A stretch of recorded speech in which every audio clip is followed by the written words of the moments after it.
Hi, good afternoon. My name is Michelle D'Amico, and I'm the Director of Continuing Education and Public Programs at the NYU SPS Center for Global Affairs, or CGA. I'd like to thank you all for joining us today and provide a quick introduction to who we are for those of you who may be new to our community. Since its founding, our goal at CGA has been to prepare global citizens to make a positive impact in the world. We do this through a variety of programs, including our 2 graduate programs, one in global affairs and a recently launched MS in global security, conflict, and cybercrime. We also offer a wide variety of professional and personal enrichment courses in the areas of global affairs and fundraising, and this includes several professional certificates. And of course, we offer free public events such as this that expand upon the critical issues and timely topics that we cover within our classrooms. We'll send a follow-up message to all attendees, so please feel free to reach out with any questions. We've also reserved some time at the end of today's conversation for questions from the audience, so please use the Q&A tool to submit them. And finally, I'd like to extend our deepest appreciation to the Permanent Mission of Italy to the United Nations for their partnership on this event. And now I would like to introduce Dr. W.P.S. Sidhu, clinical professor here at the Center for Global Affairs, who also directs our UN specialization in our graduate program in global affairs, for a welcome. Sidhu, the virtual floor is all yours. Thank you very much, Michelle, and thank you so much for your terrific anchoring of this event. Welcome to this event on global leadership and diplomacy in delivering our common agenda, which we're absolutely honored to co-host with the Permanent Mission of Italy to the United Nations.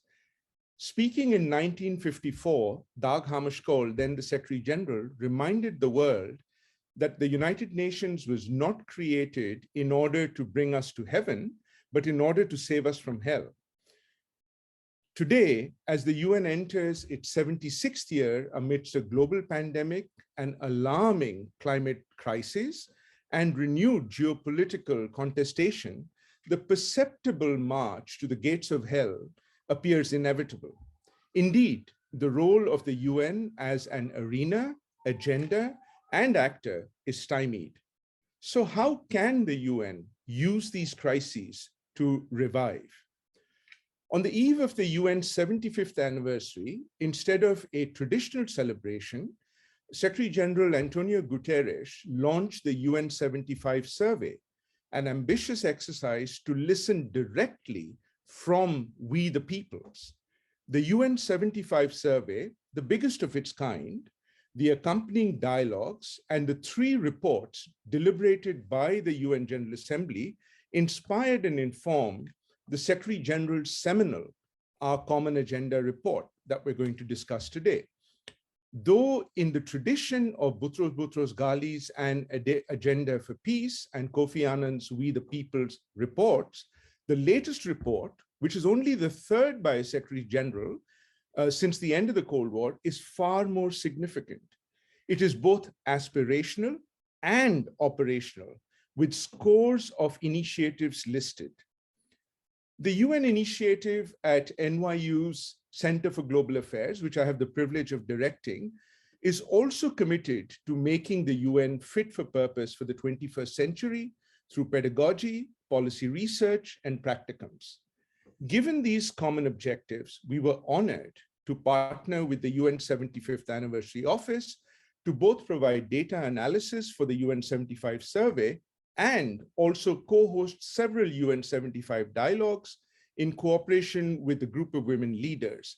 And similarly, select CGA colleagues and I were invited to provide inputs for our common agenda, some of which are highlighted in the final report. Given our stake in our common agenda, CGA will also be working on projects on how to operationalize some of the initiatives with those who champion this visionary report.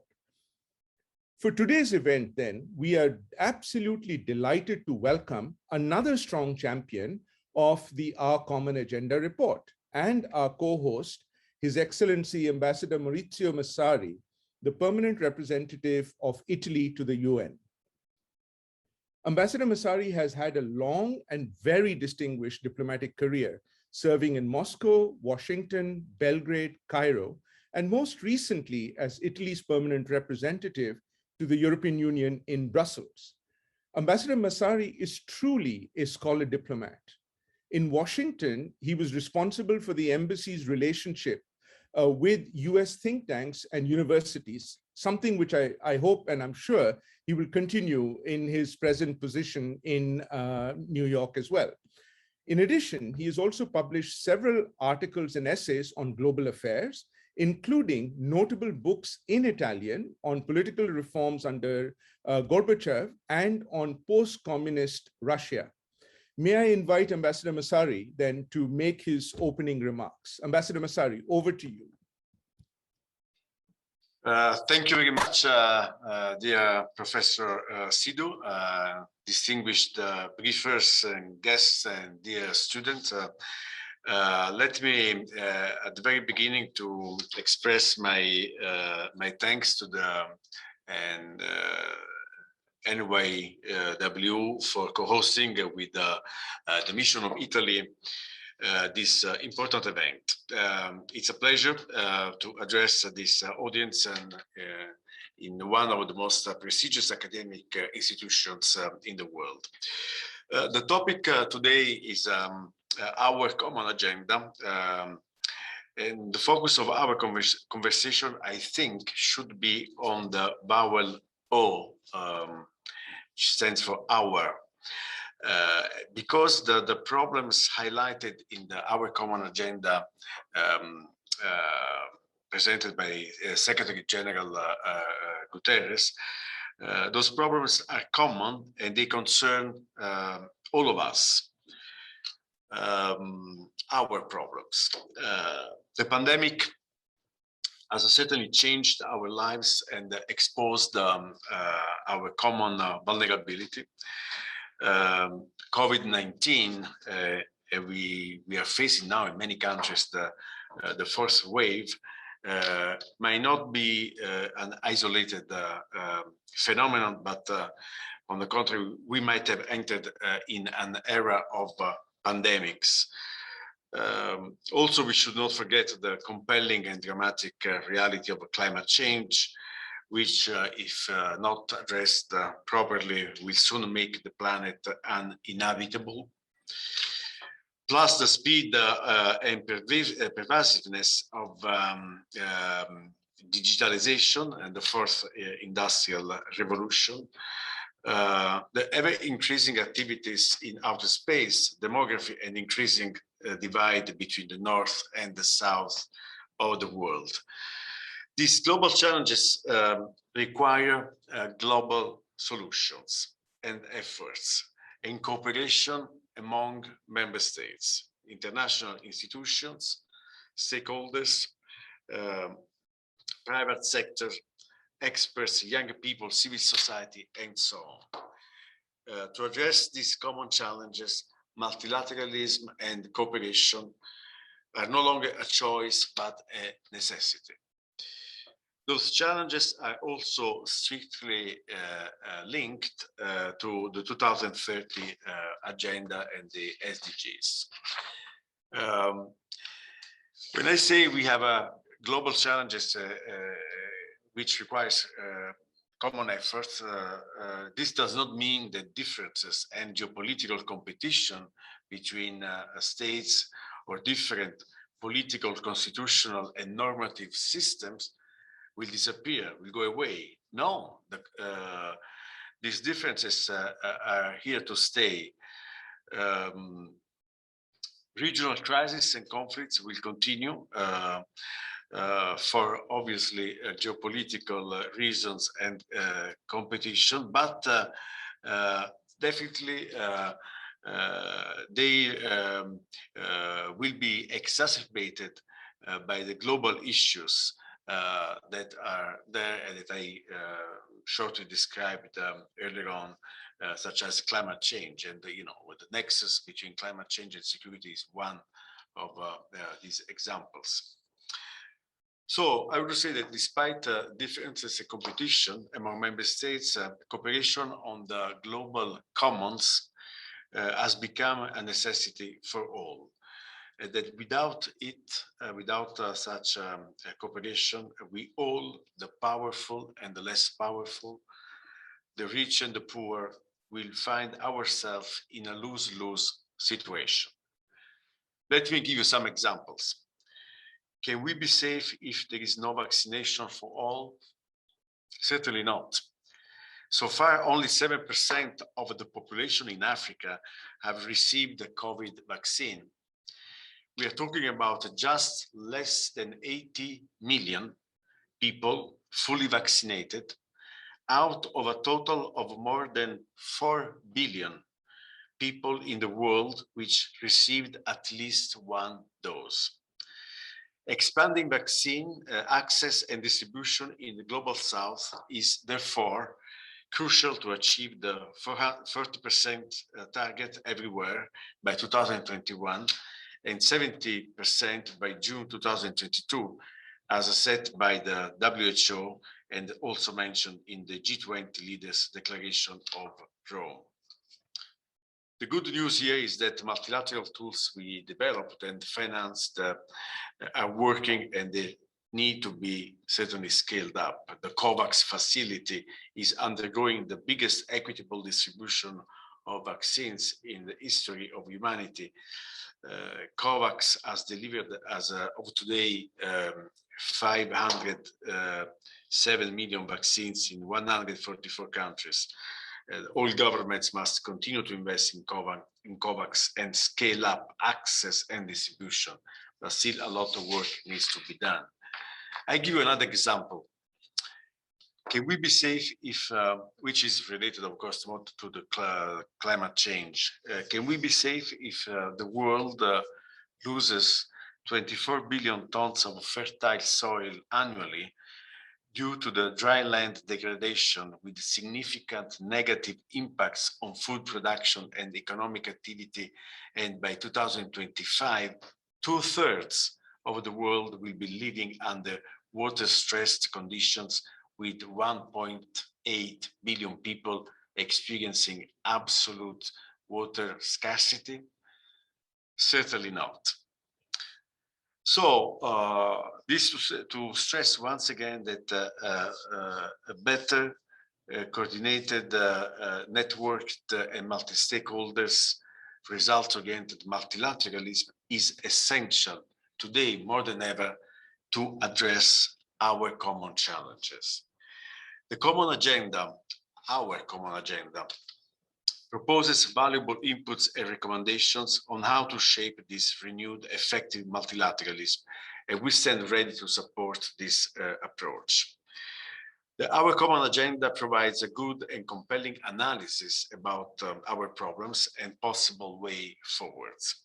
It is an agenda of action designed to accelerate the implementation of existing agreements, including, as I mentioned, the SDGs, in order to re-embrace global solidarity, renew the social contract between governments and their people and within societies, face the infodemic plaguing of our world by defending facts, science, and knowledge, measure economic prosperity and progress in a correct way, deliver more for young people and succeeding generations to be better prepared for the challenges ahead, strengthen the multilateral system anchored with United Nations. So this is the gist of the and the importance of the report on our common agenda, which we appreciate and which is now needs to be implemented.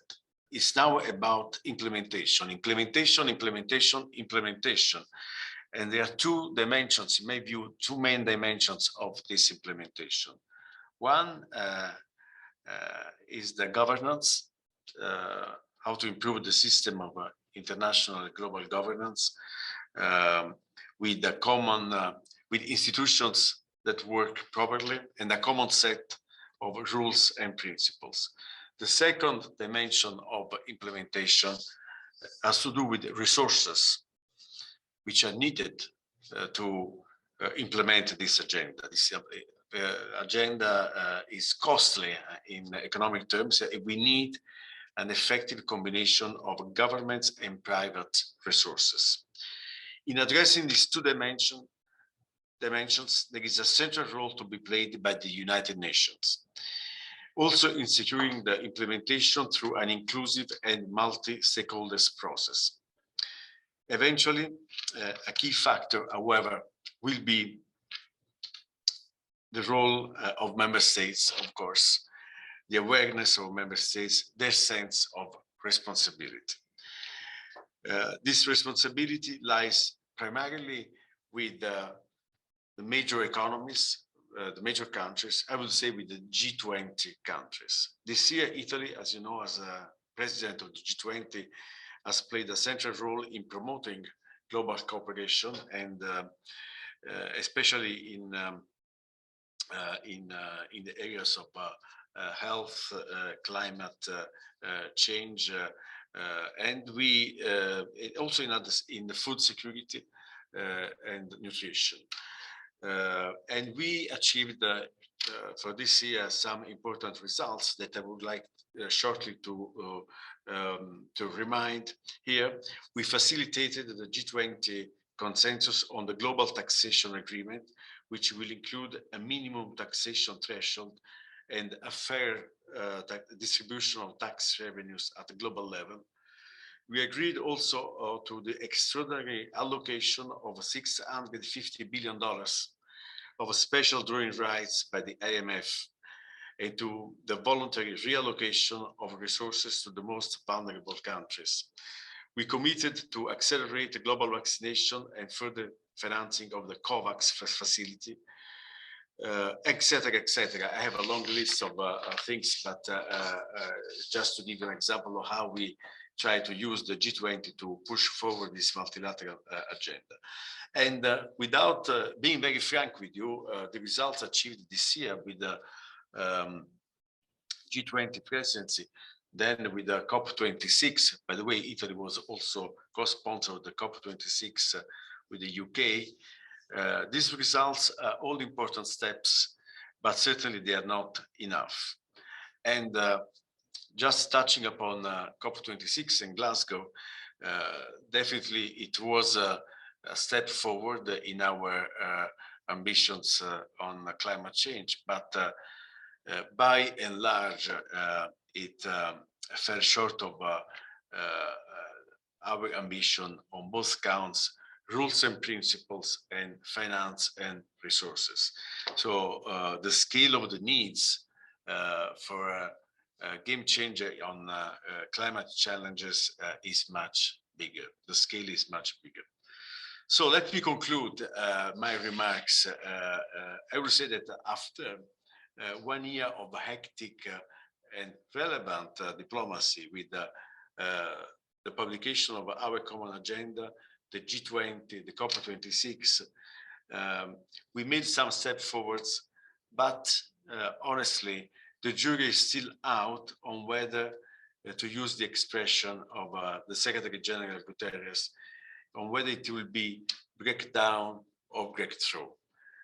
And next year's, until the end of this decade, this year's will be decisive to know what is in store for the future of the planet and for the future generations. This requires today, more than ever, a lot of responsibility by all of us, governments, diplomats, but also, as I said, other stakeholders, including the private sector and civil society. I thank you very much. Thank you very much for those very candid remarks, Ambassador Massari, much appreciated. And in particular, your emphasis on the need for implementation and the two elements that you mentioned about governance and resources.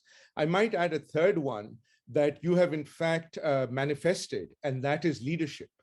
and the fact that, Italy has shown leadership not just in the G20, but also COP26, which I'm glad you mentioned, because many have not taken that on board, but also at the UN. And the fact that we now have the support and consensus of the General Assembly to go forward on this discussion, I think is really important. So that leadership, particularly to ensure cooperation despite differences, is absolutely vital.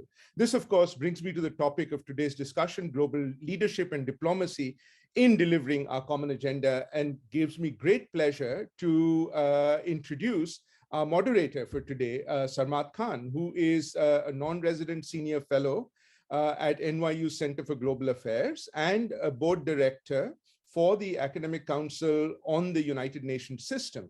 He also sits on the advisory boards of the UAE's University of the Future Initiative and Emerging Health International.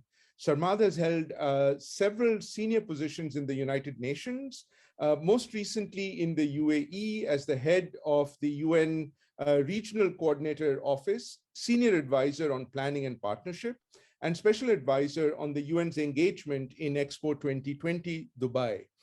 From 2014 to 2019, he was the head of leadership, policy, and program development at the UN Development Operations Coordination Office, better known as DOCO, at UN headquarters, where he led the UN's work on leadership solutions and reform. Like the other theme in this particular seminar and event, Sarmad also has an Italian connection.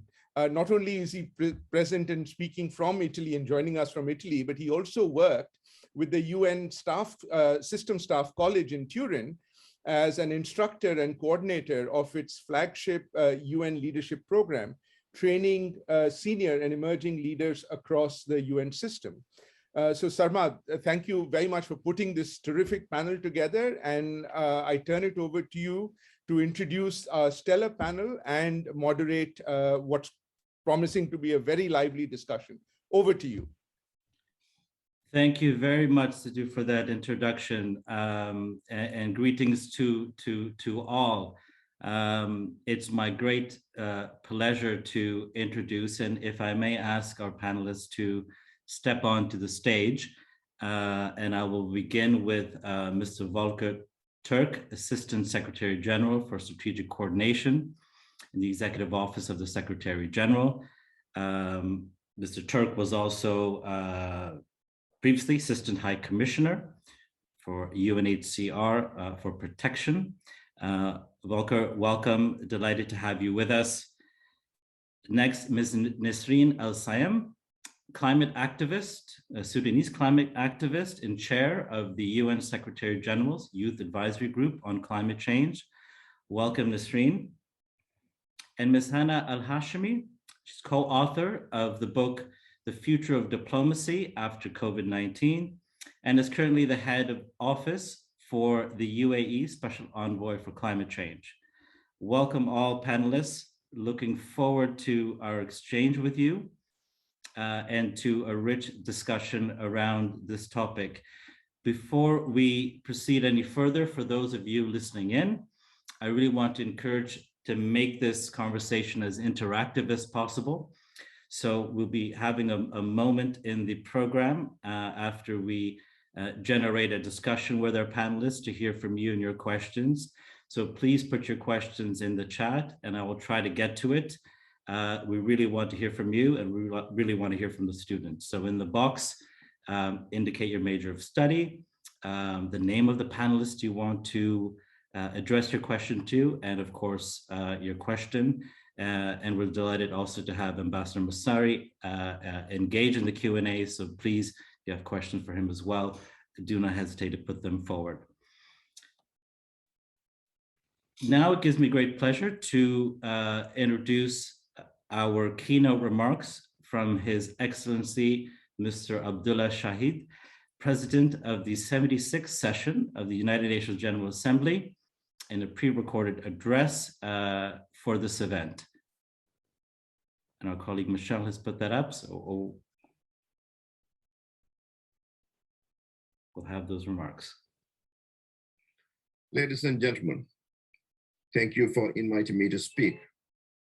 I welcome today's discussion as an opportunity to provide an overview of the General Assembly's role delivering our common agenda. First, some background. During the 75th anniversary of the United Nations in 2020, heads of state and government adopted a declaration mandating the Secretary General to produce recommendations on how to best address shared global challenges. Our common agenda builds on many of the ideas that emerged during the year-long global listening exercise conducted in the context of the 75th anniversary. More than 1.5 million people in all the 193 member states voiced strong public support for international cooperation and a desire for more effective, more inclusive, and more networked multilateralism in the future. This Secretary General's report synthesizes key ideas that emerged during the reflection process and offers suggestions on how to take them forward. Approximately 90 recommendations of the report were designed based on the 12 commitments agreed in the UN 75 declaration. They complement the achievement of development frameworks, such as the 2030 Agenda on Sustainable Development. They propose to hold summit-level events focusing on future and to establish new institutions that will focus more on youth. There are many more such recommendations. Our goal now must be to take these forward. As President of the General Assembly, I've supported this process by convening 2 meetings for member states to express their views on the report and its follow-up.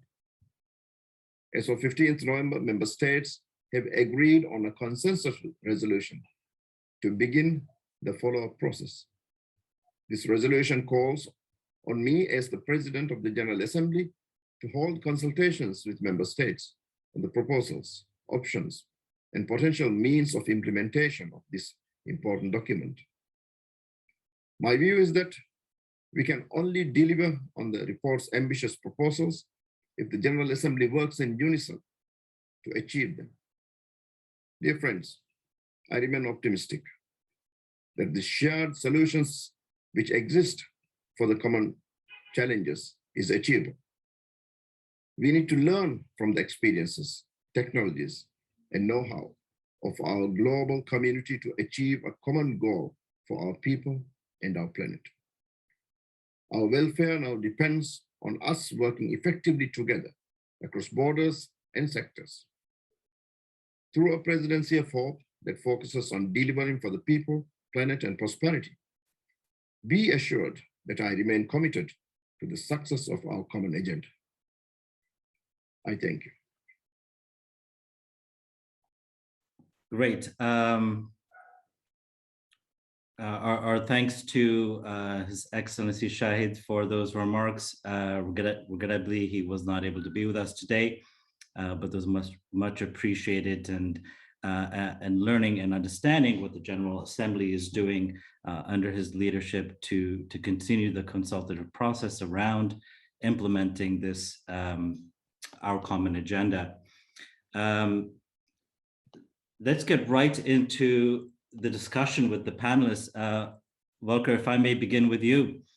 In his remarks, the president of the GA mentioned the lengthy consultative process the good offices of the Secretary General embarked on and led on over the course of the year that produced about these 90 recommendations based on the 12 commitments agreed by the GA in the UN 75 declaration.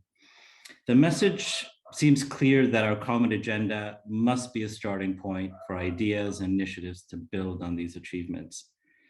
And one of the key areas in the report calls for an upgraded UN that is fit for a new era, one that can offer more relevant, system-wide, multilateral, and multi-stakeholder solutions to the challenges of the 21st century. How does the United Nations intend to take this forward? And how would these new multilateral instruments generate the kind of transformative solutions that we need?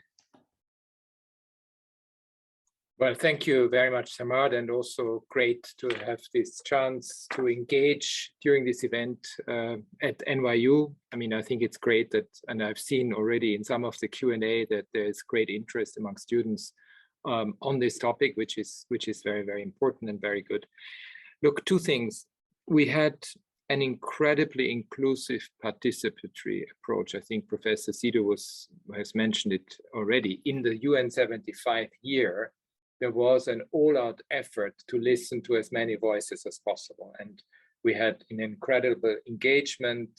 There were discussions that the Secretary General himself participated in before the pandemic hit us, but there was an incredible outreach to people around the world on what the UN means for them and what the UN actually means after 75 years. And I think that we really carried into the preparation of the report, because we continued this both with young people, with thought leaders. I mean, you mentioned the contributions also from NYU, from civil society, and of course also from member states. There was a very long process of informal consultations with member states. And I think it's great that we have the ambassador of Italy, Ambassador Massari, with us, because I think it shows that we can only do these things together. And as a result, we had this very, and with the Secretary General's guidance, of course, this very in-depth reflection on the world today,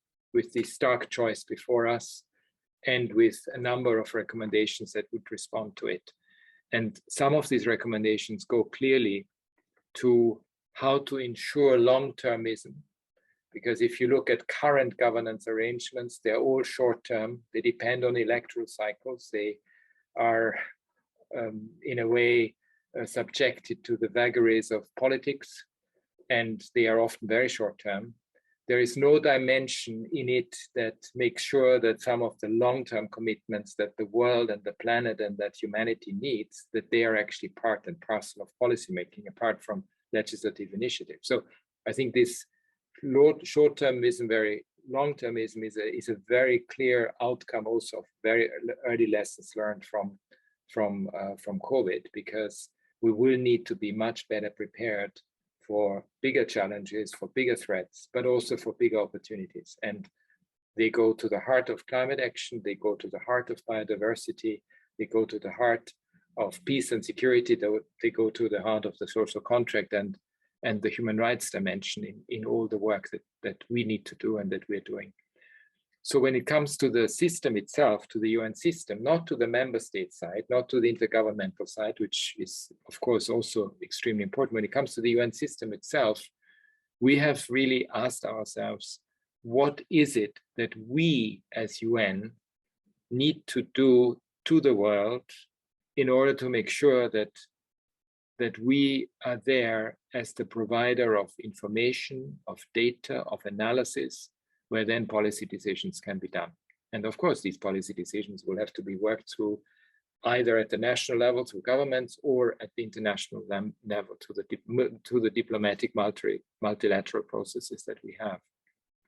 And the whole data aspect is crucial. And it's not just about statistics, it's really about data and analysis of data, how we actually are able to make them available, how we are communicating them compellingly. Let's just to give you the example of the Intergovernmental Panel on Climate Change.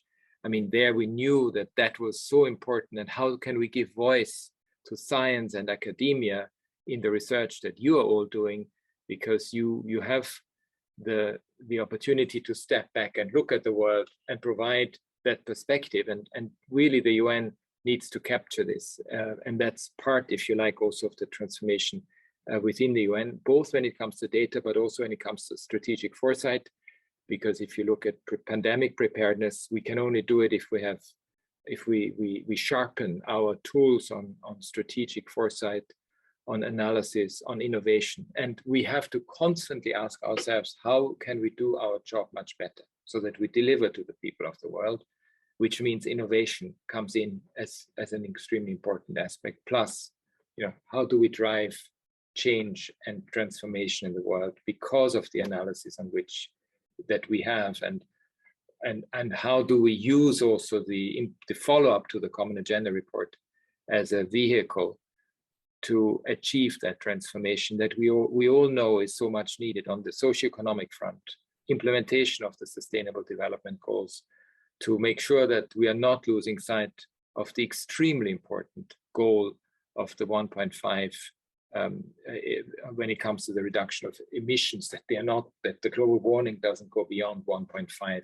which is a real danger at the moment. And how can we galvanize young people and also the interests of future generations to take into account in whatever we do today. So that's, if you like, a quick snapshot of both the preparations, but also of how we can advance the spirit of coming together as a UN and as a community of people that cares about the planet and humanity.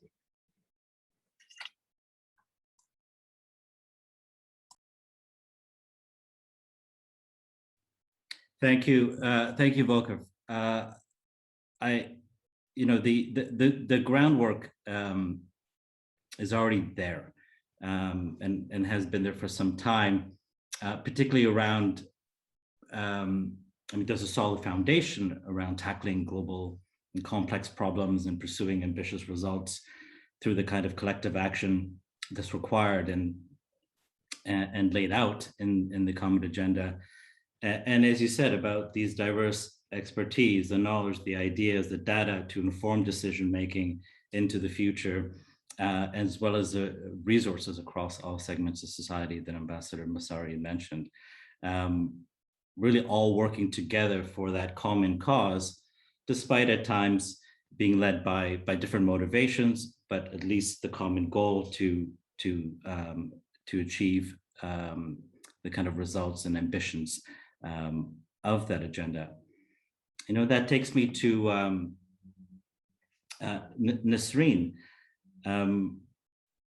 You attended COP26, the UN's climate change conference in Glasgow, which one might consider the most significant global multilateral event since the unveiling of the Common Agenda, which meant to really serve as a stock-taking on progress and an opportunity for countries to increase their ambitions. An essential focus for implementing our Common Agenda is a focus on the future.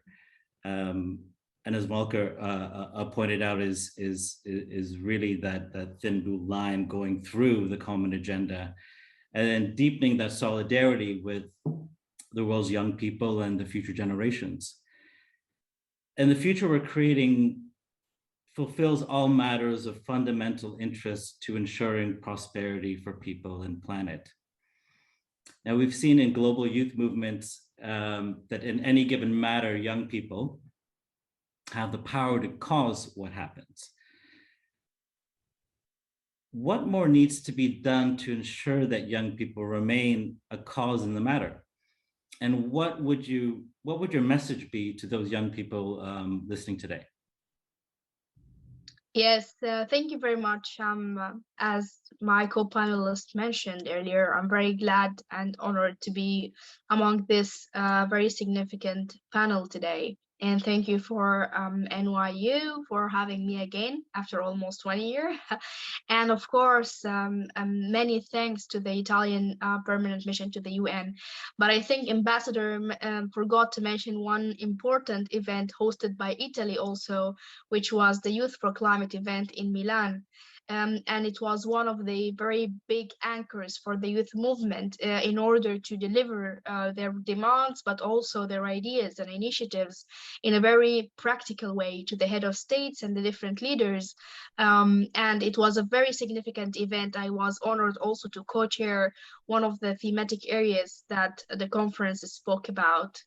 Well, I think there is no very much need to mention that to young people, because I think young people around the world, but specifically the young people who are aware of their problems and actually taking actions, they know very much what they want to do. Maybe they don't know how to do it. And this is where mentorship is very important. But my message will be for all of the listeners who are let me say, senior, not only in age, but also in experience, that try to mentor at least 1 to 2 young people, because by mentorship, you make sure that all of the energy, the time, but of course, the innovative, brilliant ideas that young people have can go and be directed in the right way, in the right direction, to be more constructive, not destructive, but also to help us. Because as a one person, I don't have the solutions of the problems of the world, but I'm 100% sure that more than half of the population of the world, which is the young people, can have the answer for a lot of problems. UN is not yet friendly very much to young people. There's a lot of problems and imbalances within the UN system itself. I was so happy and great to hear Mr. Secretary General Antonio Guterres mention that soon we will have UN youth, and even more glad to hear that he will very much soon also appoint a next generation envoy to work with him. I think this movement started, well, not only our youth advisory group, but also the Youth Climate Summit that we had in 2019 on the sideline of the General Assembly in New York started, where young people, head of states, and senior UN staff were in the same room. Unfortunately, we still lack a lot of communication, a lot of momentum, but of course, a lot of interactions between young people.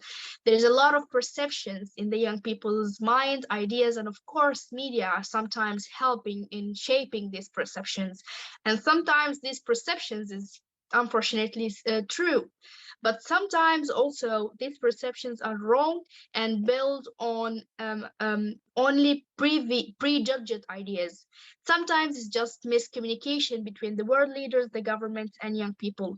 And until now, it's very rare to find a good channel for these discussions between world leaders and young people, where world leaders says, we want to do this. This is our plan, but we have 1 challenge, 2 challenges, X challenges, and where young people can say, well, if this is really your plan, we can help you in 1 challenge, 2 challenge, X challenges too.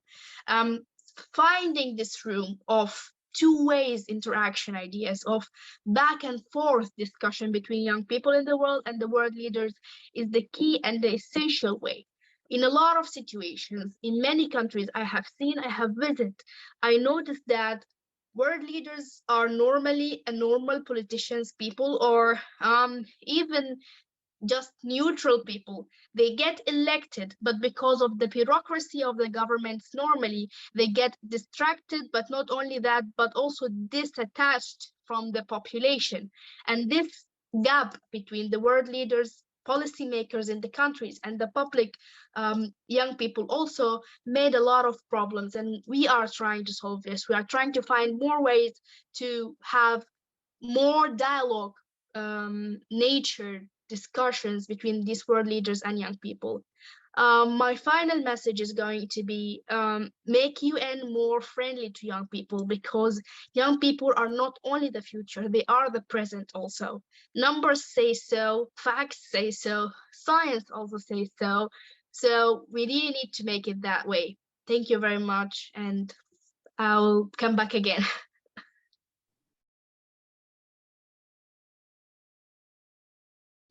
Thanks so much, Nisreen, and I think you touched on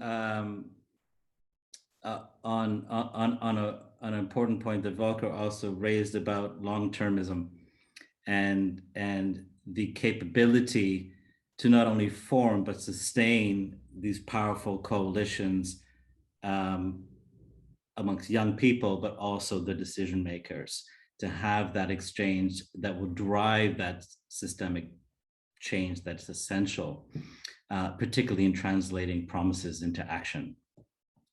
So thank you for reinforcing that. Hannah, I'm going to turn to you. 2020 began with the devastating COVID-19 pandemic that was really the litmus test for multilateral cooperation across all sectors and domains. The fight against this global pandemic which has taken so many lives and challenged our societies, will continue to require breaking through barriers to enhance our international cooperation and strengthening worldwide solidarity that's articulated in our common agenda. In your book, The Future of Diplomacy After COVID-19, that you not only co-authored, but you also coordinated, the authors conclude that the future is multilateralism, with the pandemic underscoring that solutions to global shocks hinge on international cooperation. Can you share with us your insights on the trajectory of global governance and key lessons from the book? And how might they apply to what you observed at COP26 and beyond? Thanks very much, Sarmad. Thank you so much. And thanks so much to Ambassador Maurizio, Mr. Turek, and to Nasreen for your comments so far, as well as, of course, Dr. Sidhu. And what an engaging discussion, and what a timely discussion to really look at global leadership and diplomacy on our common agenda. I'm really, really privileged to be able to join you. And just as you mentioned, Sarmad, the start of 2020 was just 20 months ago, or 20 long months ago, depending on how you look at it. And really the whole world was caught by surprise by a once in a century event.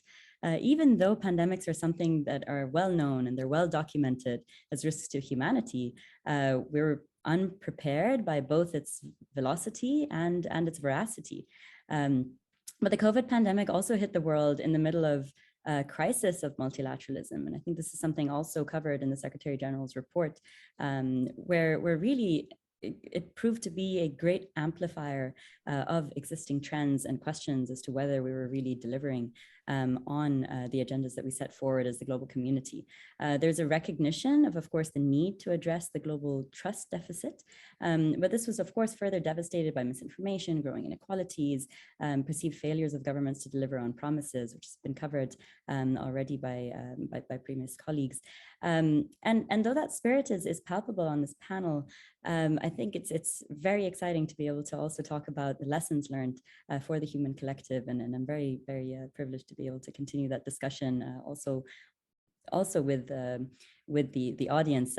As you know, you already spoiled the ending, Sarmad. Our book does find that the future of diplomacy is multilateralism in our mind, because in a world of increasing interdependence and a world of increasing global challenges, there's no better way that we currently have to translate those challenges into opportunities. I think one of the greatest achievements last year was that 8 vaccines were developed within 8 months, and that was only possible through global cooperation.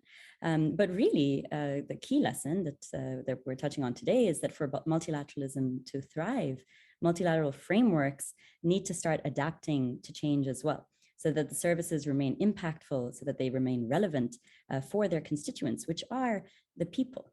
And really, I think what Nasreen mentioned about representation, really, when we come back to it, the General Assembly is the Parliament of humanity. The way that it's set up with the piece of the Westphalian state system is such that it is united nations, and those nations represent the 7+ billion people that they represent, and that is how it should be. And I think that was something that was crucial in the UN 75 effort. It was a step forward in many ways. First off, in the breadth of its consultation and its consultative nature, and second, in its forward-looking nature, which was something that in many ways was new. In many ways was not something that we as member states knew how to do necessarily. The kind of anticipatory approach to how we can approach the UN that we need at its 100th anniversary was really essential. So I think that was groundbreaking as a step forward. And now really what becomes ever more crucial is action. So the 2 areas that I work on are digital governance and climate change in different capacities, as you've mentioned. But building on the discussion so far, and given the timeliness coming out of Glasgow, I couldn't agree more that with Nasreen, really, that we're at a pivotal moment in history. So the global community has just concluded climate deliberations that were an undeniable success in my mind. As the president of the COP said, where Paris promised, Glasgow delivered. And yes, not everything was agreed, but 89% of the world's economies, including that of the United Arab Emirates, as you know, a major hydrocarbon producer, have now declared some form of net zero strategy, in our case, by 2050. Great progress was made on meaningful youth engagement. And I have to say, hats off to Italy in their hosting of the pre-COP and their partnership with the presidency in really pushing this agenda forward to find avenues and platforms for meaningful youth engagement and to keep it at the top of the political agenda, which is something that must be continued for future years. And I know that Egypt as the presidency of COP27 and the UAE as the presidency of COP28 will continue to keep this as a priority. I think it's important to note that closing the rule book was incredibly meaningful. And the text for Article 6, which lays the foundations for a functioning global carbon market for the first time, finally being settled is meaningful. Yes, of course, there is work to do. And of course, the devil is in the details. But we cannot really discount the progress that's made and really what that opens in terms of opportunities for progress. And the climate finance gap between the North and South did see considerable bridges, albeit, of course, with more to do. There's also more to do, and of course, balancing mitigation and adaptation and finding an outcome for loss and damage. There is much more to do, which is why we need to continue to engage as the global community. But what we're really looking at from our perspective, with my UAE hat on and looking towards COP28 in 2 years, is what is the future of COP itself? So what is the future of global collaboration in the climate space, and how does that transcend to other spaces as well? And our initial thoughts are certainly that it has to be action-oriented. It has to be focused on what you're actually delivering in these platforms, apart from, of course, the important role in the negotiations. So in COP26, we saw great progress in, for example, the methane pledge, which we're happy to join. The UAE and the US launched an agriculture innovation mission to spur research and development and innovation in food systems and agriculture, and 40 countries came on board and over 70 non-governmental entities. And this will really spur forward opportunities in this space. There are a number of other initiatives that came out of Glasgow that we need to continue building on and demonstrating that we can deliver as a global community. I think a second pillar of our focus will certainly be inclusion. I think youth, we've already mentioned as a priority, but finding meaningful youth engagement, not where there's a separate conversation among one group of stakeholders and a separate conversation among another, but really finding ways, as Nasreen mentioned, that solutions might lie among our youth. And we do need the brightest minds from academia, from the private sector, from governments, in order to deal with the scale of challenges that we are facing. Meaningful engagement of women who, as we know, are disproportionately affected by climate change, but also where the research shows that women's engagement in decision-making processes leads to more resilient results. I think that is another thing that cannot be understated, but also finding solutions across business, academia. It is really about finding custom-made solutions for different countries, regions, and also different stakeholders so that people can be a part of the process. And that links to this idea of multi-stakeholder governance in other fields as well. It's something that we've looked at a lot in the digital governance piece, and maybe I can touch on that a little bit later. But in an increasingly interdependent world, we are dependent on finding ways for multi-stakeholder engagement in global solutions. Of course, the global challenges, but in finding global solutions. And that's something that I think has been extraordinarily championed by the Secretary General and his team. So hats off to ASG Turk for your work, as well as, and it's something that is increasingly supported by the member states. So that future focus is actually essential in my mind. Thank you.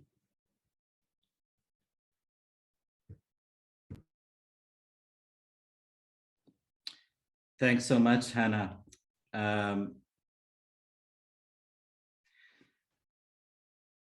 Volker had to go, unfortunately. He had a hard stop. So we'll transmit some of these relevant questions to him for his information. But to also really touch on what you were saying, to further accelerate action on the future-focused aims of our common agenda and achieve the SDGs, it's important to broker the kind of partnerships that traditionally have been overlooked and untapped. And this is reinforcing that need for innovative, inclusive, and adaptive means to effectively advance the Sustainable Development Agenda and ensure we keep the focus on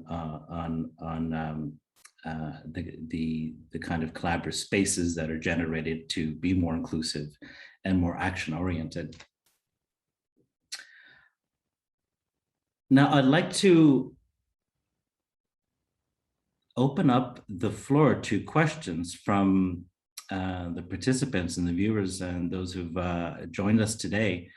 And I see some questions have come through. So, Ambassador Massari, if I may direct this one to you, how the United Nations can have more influence over the superpowers to fight against climate change?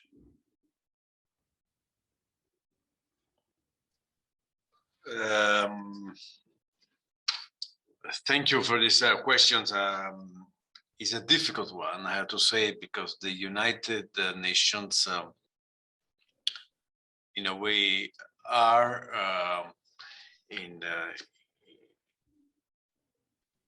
superpowers are part of the United Nations, and they exert huge influence when it comes to major decisions, and we see also that in a world which is becoming more and more multipolar, the number of powers exerting influence on these processes is increasing. So I think that the United Nations has the merit and the unique value of bringing together this superpower, because at the end of the day, only through constant dialogue and interaction among these powers and superpowers, a solution can be found. So I think in that sense, the United Nations are the only global forum where these negotiations among superpowers, powers and superpowers can take place. But of course, at the end, I would like to stress this point. It's up to the powers and the single actors, state actors, powers, superpowers, to be responsible and to be ready for compromise to help to advance the multilateral agenda. I seize this opportunity just to say one thing about the youth that Nesrine mentioned before, and she was right. I failed to mention the Youth for Climate initiative that Italy took before the Glasgow in October. It was very successful and helpful to the point that we decided to institutionalize, to make it a regular initiative every year. Italy has allocated, the Italian government, some certain amount of money to organize this initiative every year in the framework of the COP. So we think this is an important example on how we can really make our decision-making process on the global agenda more inclusive. And I hope that this can be translated also in other sectors, and of the global agenda. I think that this is an important breakthrough. Thank you. Thank you to Ambassador Massari. And quite right, you spoke to the cooperation around the global commons as well as an important fulcrum to ensure is steady and dynamic, and that's one way to continue to bring member states around that conversation and keeping an eye on those objectives. I think you also spoke to, there's another question here on how we propose that we encourage states to cooperate multilaterally rather than operating individually or even conflictual blocks. I think you've addressed that as well, unless there's something you wanted to add to that more specifically or nuanced. On the cooperation among member states and powers, if I could add one point, I think that at the end, multilateralism and multilateral cooperation works when it's based on national interests of member states, and it's important that the most important states and powers understand that it's in their own national interest to cooperate multilaterally and to help the advancement of this common agenda, whether it's climate or vaccines or digitalization, cooperation in outer space, and so on. So I think that and this is also maybe something for the civil society in the action of advocacy of these global issues. It would be important to stress that it's really the point that is really the national interest of everyone. We are not going to the climate change is not zero sum or loser and winners and so on, but it's really in the national interest of the all member states. And we, in that sense, I think also would be important to try to come up with solid arguments to demonstrate that even for big powers, could be China, India, and others, they will have a lot to gain, you know, from this green transition in particular, but also on other issues. Certainly, there is one more thought on this issue, because the point was made of how to emancipate ourselves from short-termism towards long-termism, because it's of course these challenges require really continuative engagement and commitments. And here, certainly, I think it's a matter of, it's a big, I think an interesting topic of discussion, because democracies, of course, in that sense, are at disadvantage because of with elections, competitive elections over and over again. Of course, the short term tends to prevail over long termism. But I think what we have in at least in fully open democratic societies, we have the advantage of having this inclusiveness of the process with active, vibrant civil societies that can really keep the agenda always alive and so on. Other political systems maybe have less problems with the short-termism and more, continuity, but they lack they lack this role, active role of civil societies, of youth and advocacy from the younger generation, which have less space to express themselves. I think it's important that these two different worlds come together, and that the positives and the pros of in this of each of these different worlds, somehow can get together. And here, the United Nations promoting actively the dialogue and putting together the different systems, powers, because it's a global forum, I think can help a lot. Without finger pointing, anyone, because the world is very differentiated, as we know. But I think that dialogue among different systems, governments, people to people, civil societies from different systems is going to be very, very important. Thanks. Thank you, Ambassador Nassari. And this connects very well to the next question. And Hannah, I'll pose this to you. It's for you. That you mentioned that it's necessary to renew the way multilateralism works today, but how this renovation looks like. Could you give an example? Sure, if after 2 years I can find the mute button.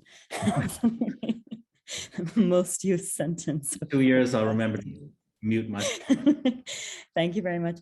I think that, this is a really interesting question. And it's one that I think has been touched on, at least in my experience, quite extensively on the digital governance side. Because here you have a topic where the sort of creators of technology or creators of the megatrend are not the same as those that are creating the policies or the regulations, etc. And they aren't the same as those sitting in the basements of the United Nations negotiating text for days on end. So I think the digital example is quite interesting.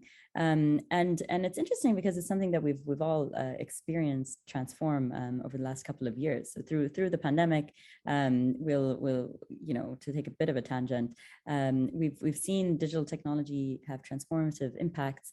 We've seen technology as a leapfrogger for development, an enabler of diplomacy and communication, and a lifeline for lives, livelihoods, and learning for millions around the world.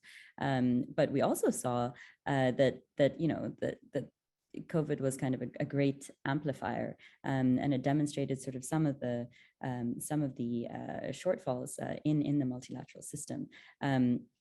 And in our global system overall. So from a development perspective, it was very, very clear that it's no longer acceptable or feasible for half the world to be offline. And in 2019, just before COVID, 46.4% of the world was offline. And with least developed countries, of course, being home to the majority of the unconnected. And if you're a woman in South Asia, you're 58% less likely to be online than if you were a man. And we've seen, of course, leaps and bounds of improvement through COVID. So we've seen how quickly we can actually find solutions where normally you would need months and years to come up with new infrastructure. But in the meantime, it was done within 3 weeks through the pandemic. But you also saw some of the other questions around connectivity in terms of how reliable is it, how affordable is it for people, how relevant is it? Is it in a language that people speak and read, and all those aspects of connectivity become important. The other aspects that become important are privacy. So, for example, pre-pandemic, we were talking a lot about how data is the new gold. But then, soon after that, we started thinking about, okay, but, there's some legitimate questions about what rights companies have to sell and aggregate data. For example, if a company owns an insurance company, and a grocery chain. They have access to data from John Doe's cardiologist, but they also have information about what John Doe buys at the supermarket. So if they take information about how many frozen pizzas he gets and links that to how many times he works out, for example, they can actually perhaps come up with his life expectancy. And then what right do they have to sell it? So would they put a premium up on his insurance every time he buys frozen pizza? Do they inform his boss? Do they inform his wife? Really, if you go all the way, the questions become massive. And with data becoming ever more prevalent, where we were looking at a big data bang from 2 billion objects connected to the internet in 2006 to 200 billion at the end of 2020, this becomes an increasingly complex problem. And of course, multilateralism is filled with increasingly complex problems. And we've touched a lot on climate change, but I think privacy and development aspects of internet governance become important. Security aspects as well. I think those most equipped to work from home were cyber criminals last year, as many of us found out. From the governance side then, and what we've worked on in the space in multilateralism is really to look at how we start to work on a global system of what is done on the internet. So the technical aspects, the logistical aspects work quite well for us all to have access to this global public good. But the actual political and social and economic aspects of what is done on the internet are the ones that require cooperation on a new multilateralism, where you have hand-in-hand actions between non-state actors and of course the diplomats and policymakers with a responsibility really to govern. And so some of the attempts at working on this that we've looked at was the World Summit on the Information Society process, where you had heads of state and government come together in 2003 and 2005 to look at how they could start solving this hand in hand with other stakeholders, or at least having them in the room for one of the first times.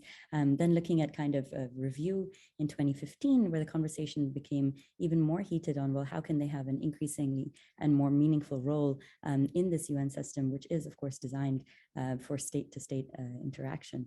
But in the meantime, you did see kind of regional developments, such as, of course, the GDPR in Europe, which was a regional consideration on privacy, but one that had trans-border jurisdiction for kind of the first time. And then more kind of collaborative fora, but less regulatory ones, such as the Internet Governance Forum, which is a forum created together with the World Summit on the Information Society, well, at the time of the World Summit on the Information Society, to have a platform really for technologists, private sector, government, to sit at the same table and share experiences and come up with solutions moving forward. And that has been, of course, a work in progress. Through the pandemic, the Secretary General, of course, also ran the high-level panel the roadmap sort of on digital cooperation, building on the work of a high-level panel on the same topic, where we as the UAE also collaborated with Germany on an effort of really speaking with numerous stakeholders on what the future of global digital cooperation looks like. And really that is a question of the future of multilateralism, in my view, and how that can be more transparent and agile, and something that can actually function at internet speed as much as the technology is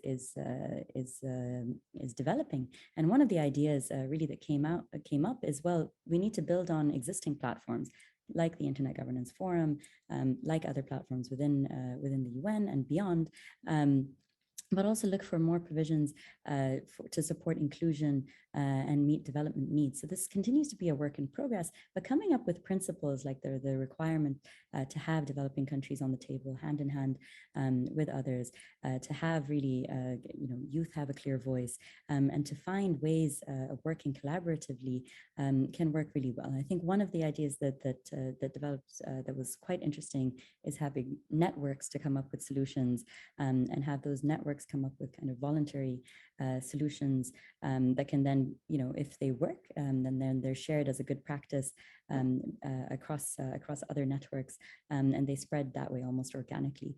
There's numerous other ideas that came out of this exercise that we need to keep looking at as we move forward to what that future multilateral world looks like. But if I was to put kind of three things together, first off, it has to be centered on people, as the ambassador just mentioned. And looking to the future, we have to consider the human element and how we can use kind of technology to ensure no one is left behind. We need to ensure inclusion of all through access and governance, and making sure that developing countries play a large part in this. And we need to use technology as an avenue really for agile digital governance, and I would argue agile multilateralism more broadly. If I may just quickly touch on a couple of the other questions.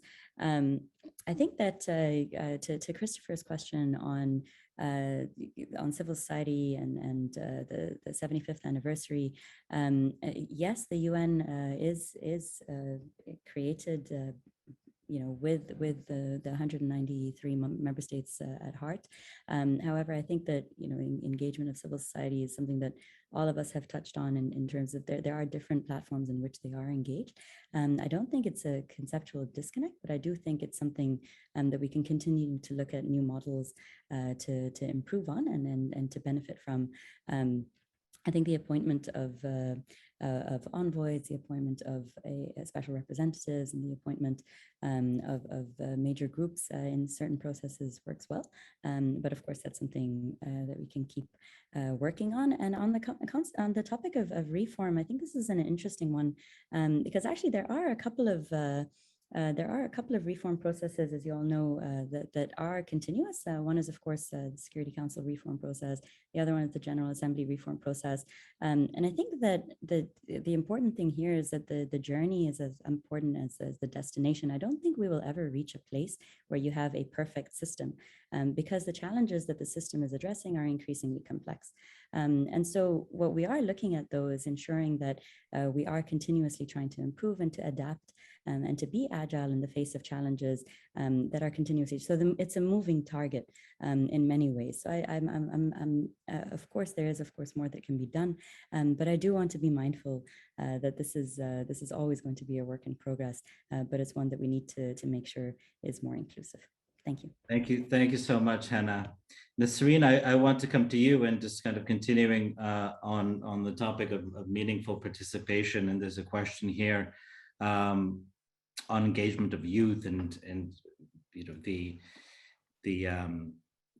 the range from 15 to 24 that the UN identifies as the range of youth, but really looking at the question seems to focus on children 12 and up who are activists and finding their way in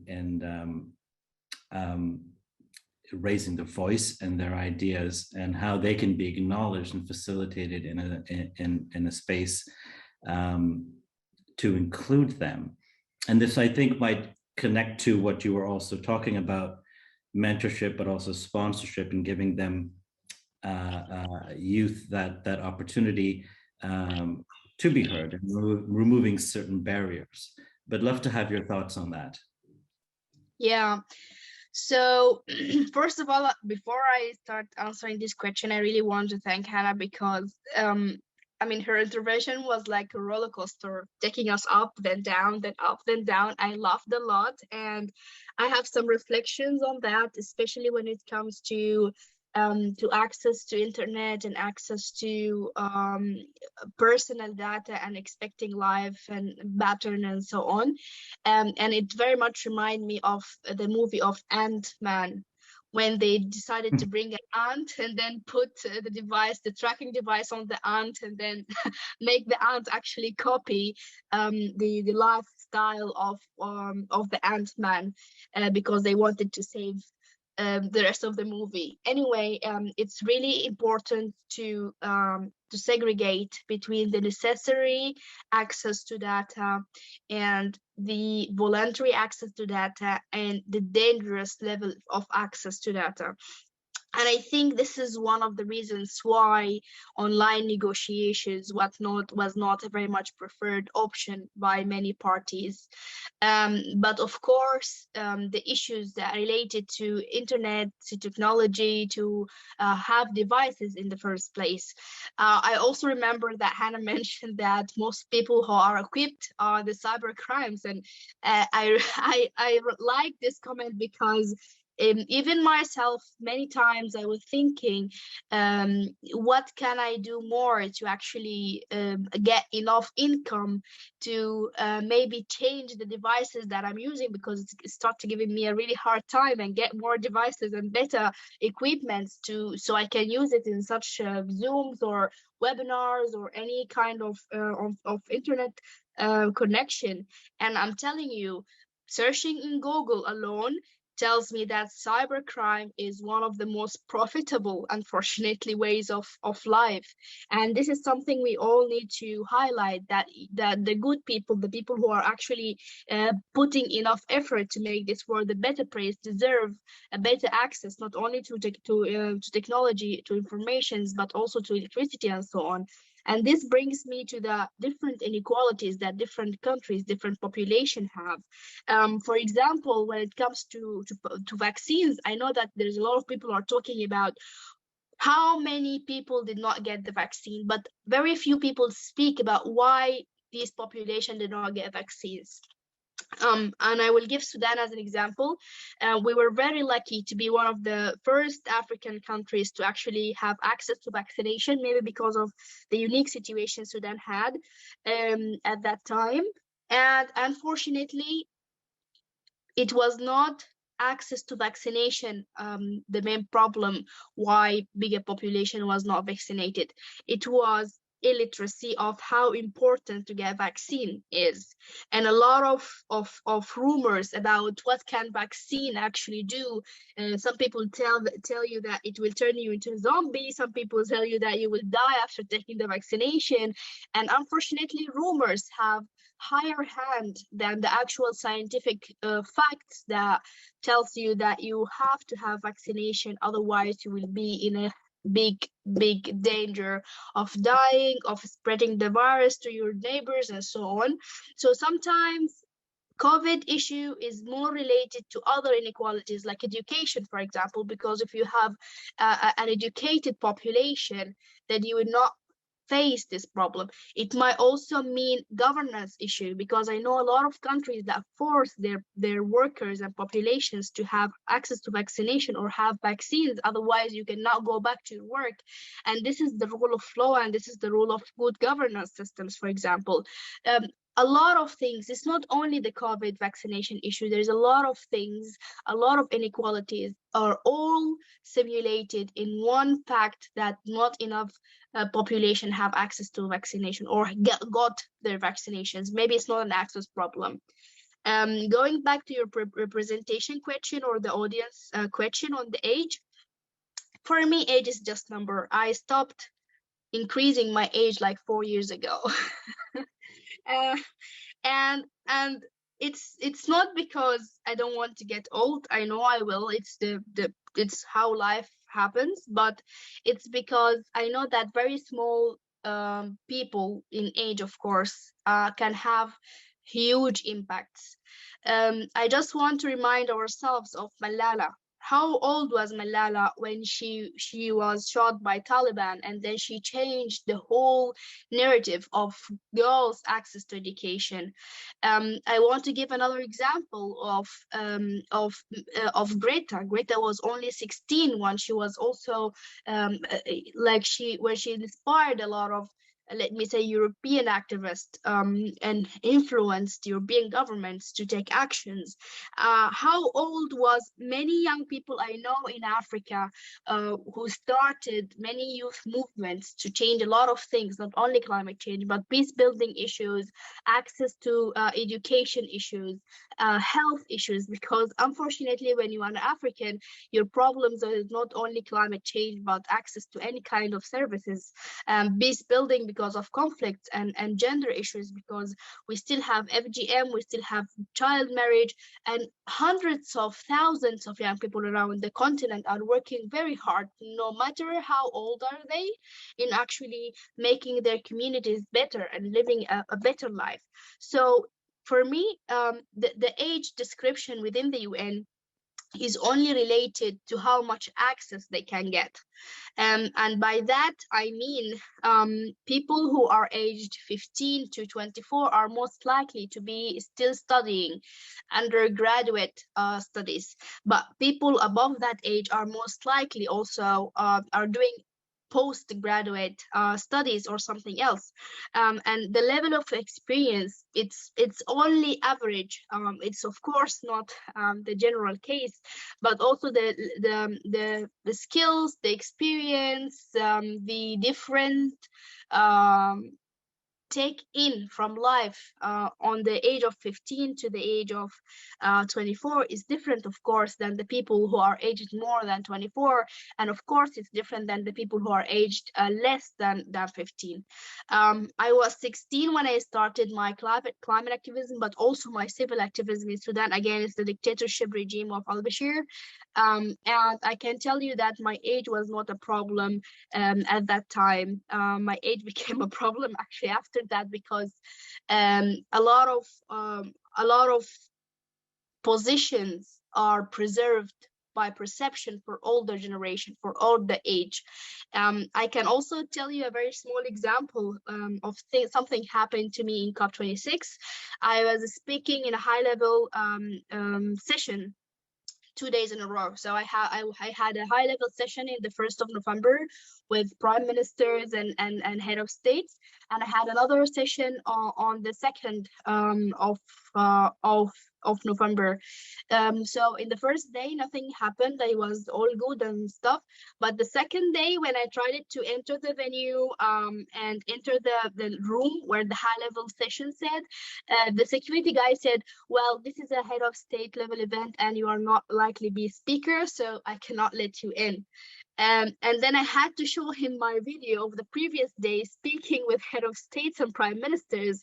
Only at that time I was allowed into the room. So unfortunately, being young sometimes request more evidence, more effort, and even more dedication from us, the young people, that it requires from older generations, not because of experience level, not only because of age level, but because we are more normally expected to give less, which is unfortunately 100% not true. So for me, it doesn't really matter how much UN give classifications to age. And I don't know exactly where it says 15 to 24, because in many of the UN programs, it's actually until 30, and another programs is until 35. So I'm not sure exactly in which paragraph it says for 15 to 24. Yet, if you manage to actually mentor people in this age, it's a very critical age where actually you can shape their whole lives just because they had information, they have access to events, they have access to the mentorship I spoke about, more than the rest of young people in their age, more than their peers. So we still have a lot of work to do, a lot of effort to make, not only for UN, but to make the world a better place. And I'm so happy that I didn't get the first question of the supreme power. Because it's really a hard question. Thank you. Thank you, Nasreen. We're out of time, and I wish we could continue this conversation, but really the ideas and the solution-focused thinking, clearly all of the panelists have demonstrated that is the imperative.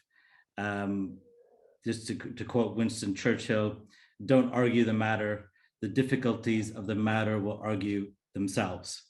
And clearly that kind of innovative thinking and solutions thinking was as important then during World War II as it is important now. So thank you all for your energy and your constructive engagement in this conversation. We really enriched our understanding around these very aspects of implementing this new agenda and how we can take that forward as individuals, as well as a collective, through collective coalitions and ideas. It is my pleasure now to introduce Dr. Vera Jelenic, Divisional Dean for the Center for Global Affairs at New York University, who deliver the closing remarks of our session today. Vera, the floor is yours. Thank you for your patience.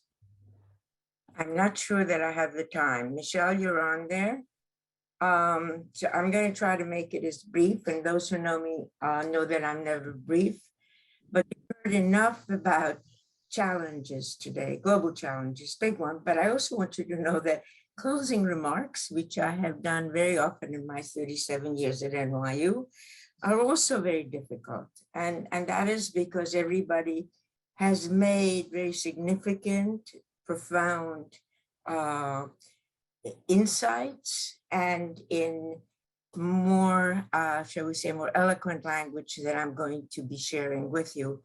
But you've heard from Sidhu, you've heard from Michelle, you've heard from Sarmad about what we do and what we are at the Center for Global Affairs. You know that the UN runs through not just the specialization that Sidhu chairs, but through basically everything, all our concentrations, whether it's climate change or gender or peace building, among others. Michelle will send out some links to you so that you can, when you have free time, become a little bit more familiar. But two things of convergence for me. One is the UN and two is Italy. So I just want to tell you a real snippet on that.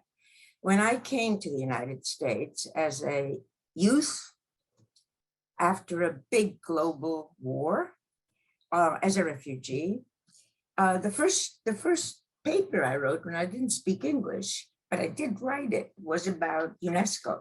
It sort of represented everything that I thought the world should be like.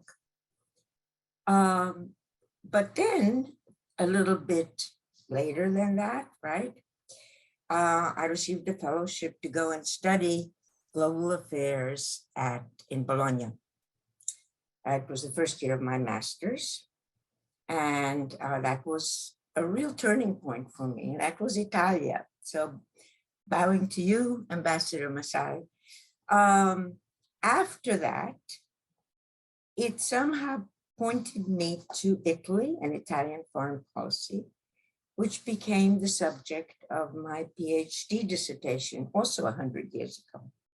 So those two things in this panel, and of course we've done, as I told you, Hannah, at the start of this, we've done workshops in Abu Dhabi, and it's all sort of converged with this panel. But there's a little thing, illustrations sometimes are better than words. When I talk about the UN, some 16 years ago, I felt that diplomats on first assignment to the General Assembly had perhaps been assigned on a bilateral basis to another country, but were handling problems which were multilateral and more like a fish tank, and that they may need help. So we introduced workshops for diplomats on first assignment to the General Assembly. And I want you to know, pro bono, that those workshops still continue and continued until just before COVID. So in some ways, okay, UN, United Nations, has certainly been a part of my entire life.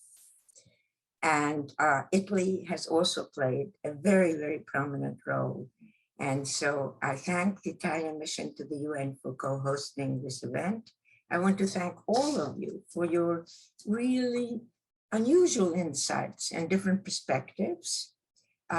Special thanks to Sarmad, to Sidhu, who are part of CGA in different ways. And of course to Michelle, who always organizes events and courses and programs in an incredible way, and her staff, and to everybody, to all the panelists. I will write to you separately I had many more notes prepared, but I'll save those for another time when we can get together and continue discussing these issues, which absolutely need more time and more attention. Thank you all.